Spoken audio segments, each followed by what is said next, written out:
Okay, this is the second part of the tutorial on how to write songs.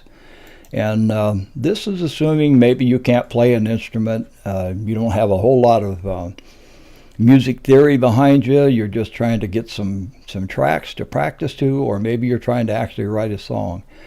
I'm just going to show you how you can do it, and you can learn the music stuff as you go along. So I'm using Studio One, the free version, because it gives people an opportunity to try this out without spending a lot of money on it. All you need is some kind of a microphone and this piece of software to get yourself started. So enough said on that. I'm not going to go into a whole lot of this is how you do this in this program and this is the button you push. I'm not going to do that. I'm going to concentrate more on writing the song, but I will give you some clues as we move along. If you want to learn more about this interface, I've done a few other tutorials, and I also can tell you there's a whole bunch of Studio One tutorials on the web. It's become pretty popular in the last few years. So I have a good friend that has a studio in his house, and he's really good at it. And he uses the full version of Studio One, and he swears up and down it's the best one he's ever used. I personally like Sonar Platinum, but to each his own. So anyway, let's get started. You're going to need an instrument to write with. You've got one synthesizer in the free version, but it has all of these programmed into it.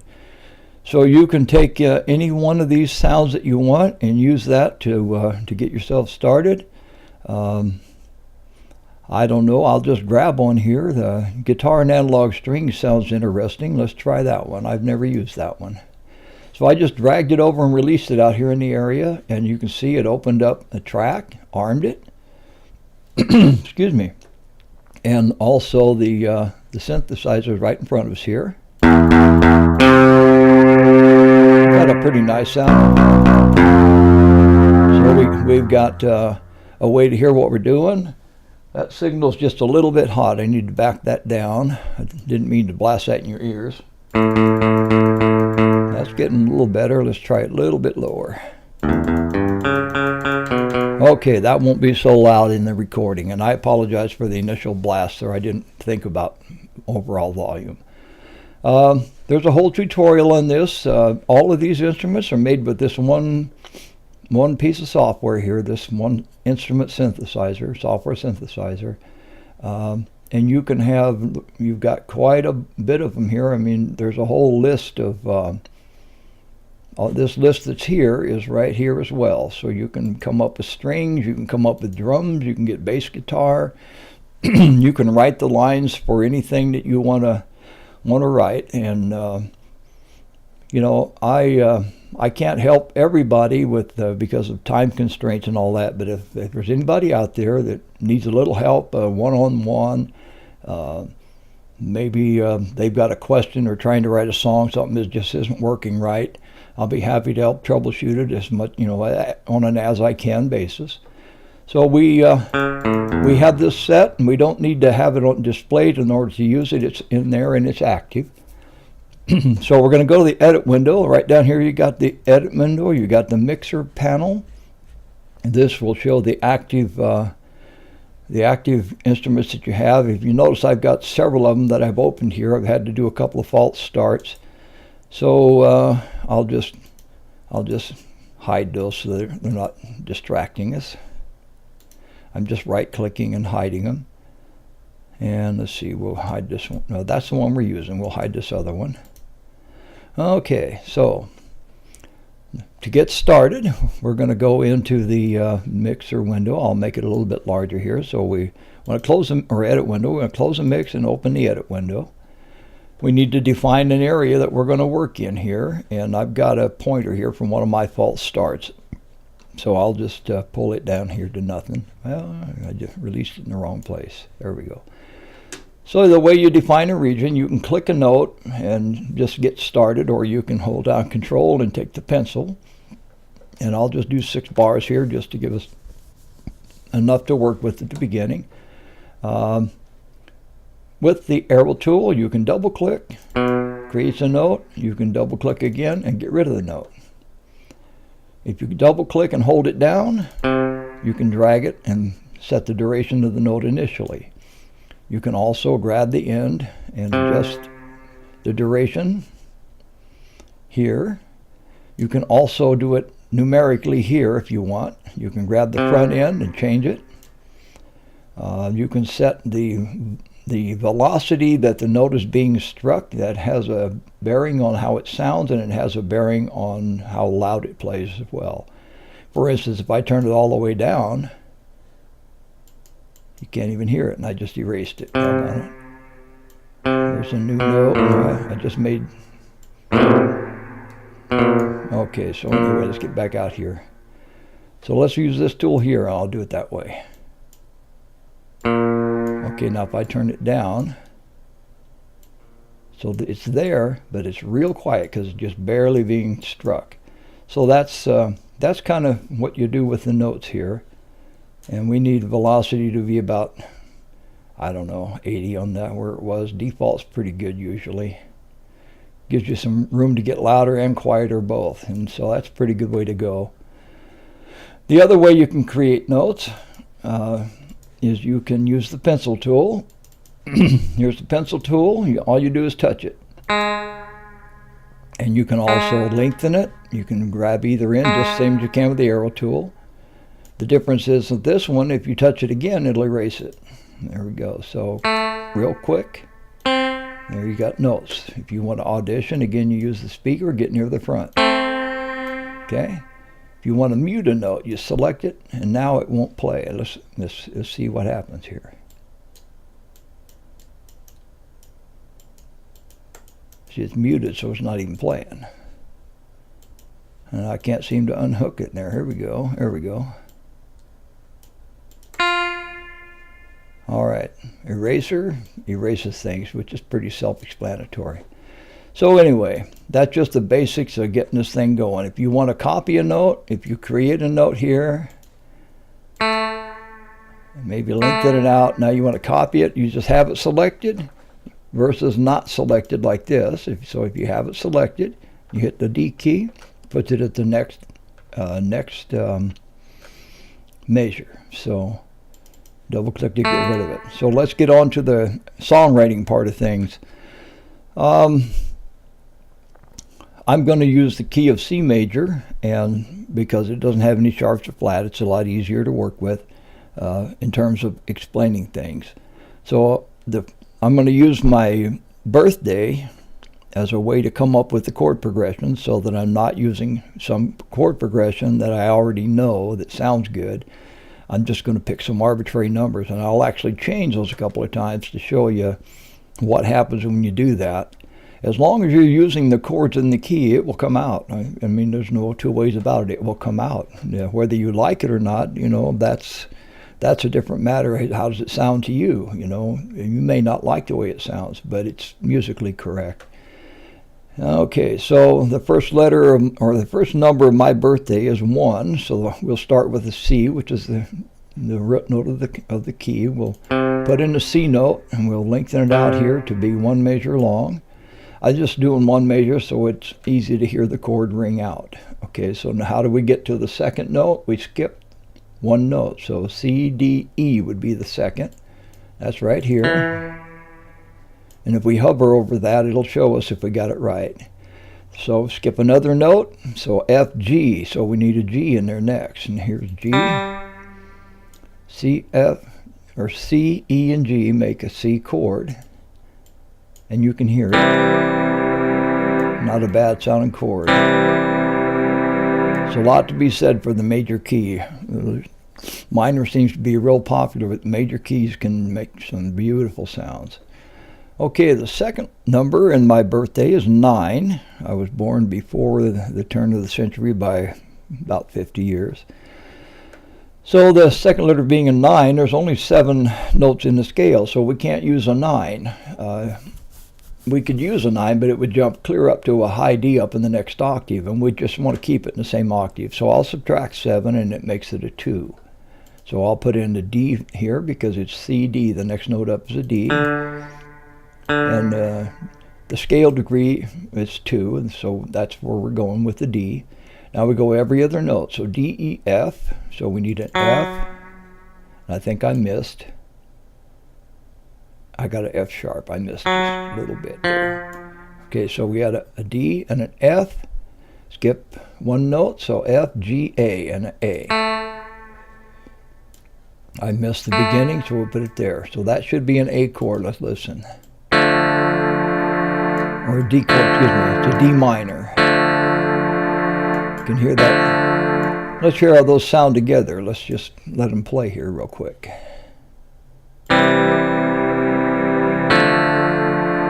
It's kind of a nice chord change. Then the next one in my birth date is a 5. So we know I was born in the 50s, and I won't go any further than that. We'll just go 195. So a 5 with 5th degree would be C, D, E, F, G. So we need a G as a starting note. So we're going to go over here and click on a G, drag it out. And then it's G, A, B, put a B down there, so it's every other note. That's a simple rule to follow. Every other note creates the chord for any given scale. So G, A, B, C, D. We need a D right here. Now let's hear those, see how they sound together.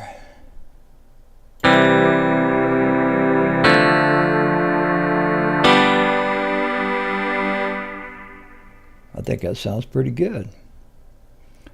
Let's copy this one and put it at the end here.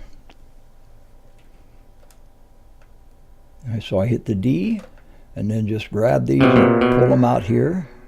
Get it back on the C. Let's hear that now.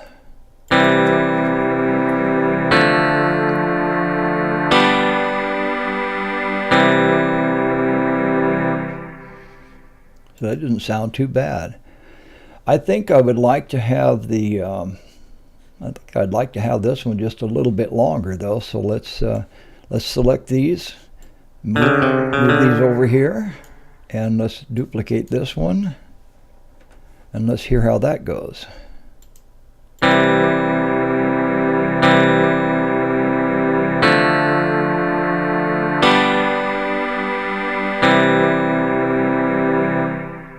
And I think I'd even want this to be a little bit,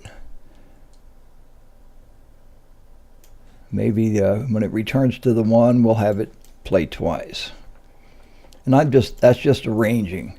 So the idea is we've come up with an arbitrary chord progression, and let's make a loop. So we'll pull up here and get a pencil and pull it from 7 back to 1, go down here and activate the loop. Now let's hear it looping.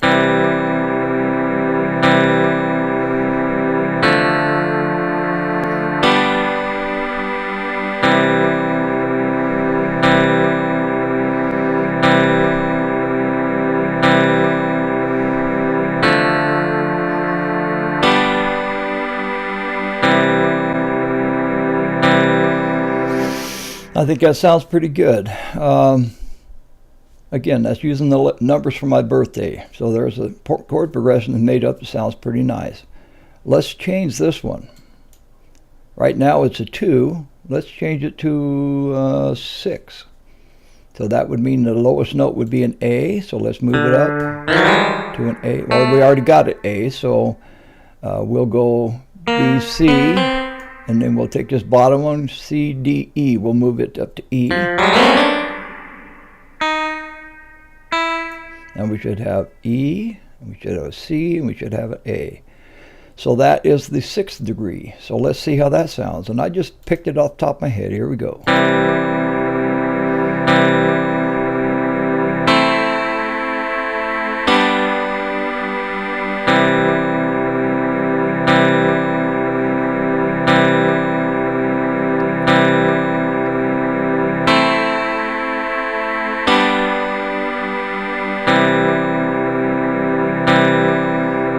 Okay, I'm already hearing nice flute lines to go along with that.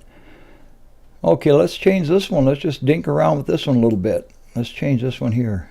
We're on a G of 5. Let's make this let's try a 3 maybe, huh? So let's move this down to C, D, E. There's an E, so E, F, G. This should be a G.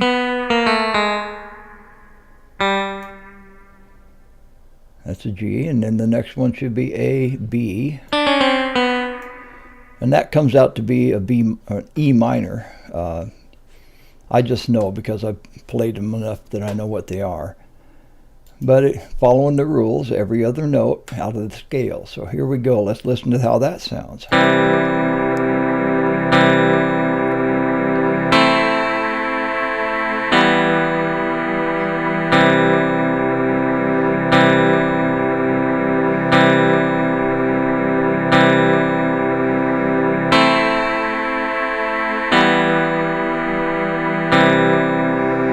I like that too. It actually sounds pretty good, but it's not something that I'm not feeling that, if you know what I mean. So let's try moving it to a 4 maybe instead of a 3. So let's just move that up one step to a F. So it's C, D, E, F. So F, G, A, A, B, C. And that should be an F chord. Let's see how that sounds.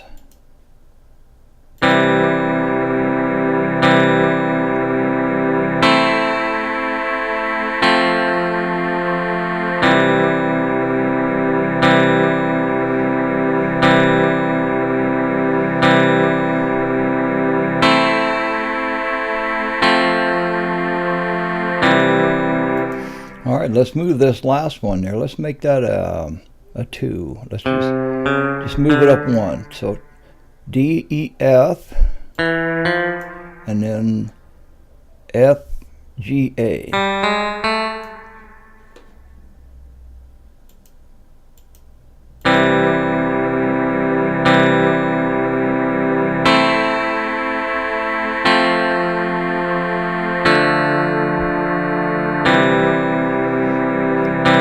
I kind of like that.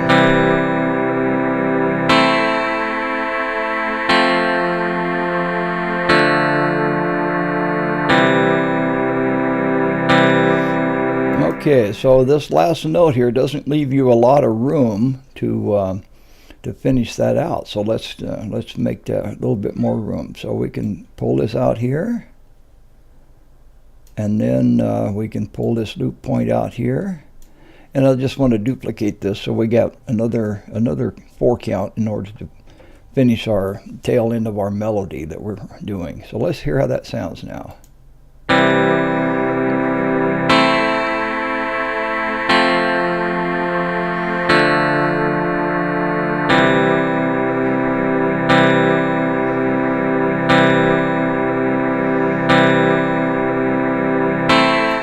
Okay, so let's see if we can make this climb a little bit without changing chords. It's a thing called inversions, where you just move the whole chord up a little way. So let's take the root note, move it to the next C up, and that'll make it the same chord, only it just sounds a little higher without actually being higher. So let's take a listen.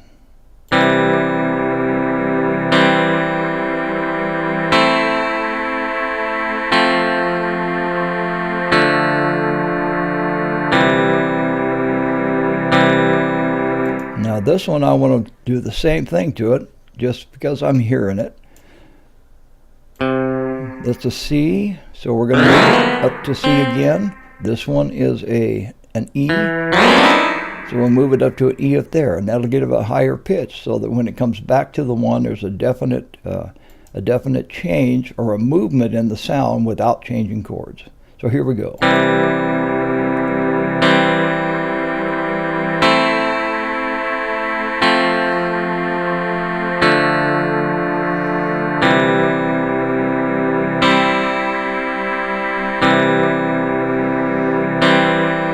Okay, so I've taken an arbitrary chord progression, and then that sounded pretty good. And then I started changing the chord, trying something else, and I finally worked my way up to this. So this is a chord progression without any chord theory. Every chord was built on root note, skip a note, skip a note. Every chord was built that way. It's not knowledge of what the chord is or what it should be there.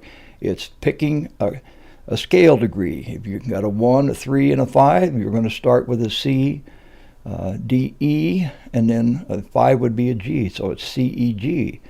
In this case, I moved it a couple of times and I've lost track. But the idea is I have a fairly decent sounding chord progression here, and it's minimal music theory involved. You know, you study that chart and bring that idea forwards, and you've got your chord progression. Now, I'm not set up with a bunch of reverb and stuff, so this isn't going to sound real great, but what I want to do, since this is in a key of C major, I'm going to take the relative minor of A minor. I'm going to get my flute out and play in the relative minor.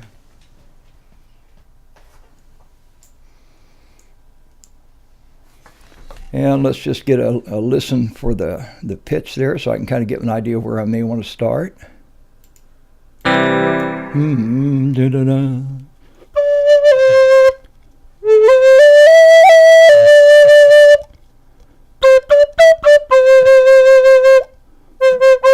Happens to be the second note up on an A minor flute is C, so if we start on the root, we can't hardly go wrong. It's a little warm in here, so the flute is going to be a little bit off pitch because it is, you know, it changes pitch as it gets hotter and colder. It's tuned to concert pitch, but that's only valid if you're at the same temperature where you tuned it. So I'm going to let this go through one cycle, then I'm going to come in and I'm going to write something off the cuff. I have no idea what I'm going to play, but I'm just going to start working up through the scale. It's going to sound major in because I'm playing against the relative major chord, so it's not going to sound minor and haunting. It's going to sound lighter and prettier, I guess is a word. So let's give it a shot here. Totally off the cuff. And I apologize that I don't have some reverb and all that. I'm not set up for that right now. Here we go.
Okay, it wasn't the world's best tune. Didn't have any coherent repeating melody line in it, but it's just playing off the cuff and playing across this chord progression. I did do some repetitious note patterns to show you that repetitious note patterns can sound really nice across several chord changes. So there's all kinds of things. The more you try this kind of stuff, the more you realize what you can do and what sounds cool and what, you know, what kind of reaches you and all of that stuff. So that is pretty much how it's done. You know, you can go back in now and put in a bass guitar, Follow the scale rules and put in your bass guitar line. You can record your flute along with it. You can throw in some drums if you want. Drums pretty much is you put a bass drum on the one. If you think 1, 2, 3, 4, 1, 2, 3, 4, put the bass drum on the one, put the snare on the 3, put a hi-hat on each count, and you have a basic drum beat. And there's also loops that you come with this that have drum beats already in them. You can just drag a loop over there and you already got your drums made. So there's a million and one ways to get this done. So I hope that's helpful to some folks, and that I think whether I use the right terminology or not, I think you can see that the methodology to get here, it works. You can come up with all kinds of good songs and just roll a dice, whatever comes up. That's the number you want to use. You just roll that dice and come up with 3 or 4 good chords, make a repeating pattern, and you're on your way. If you have any questions, I'm happy to answer them. You can contact me through the group. You can private message me. You can email me. I'm happy to answer questions anyway. So again, I hope this helps, and thanks for taking time to listen. Thank you.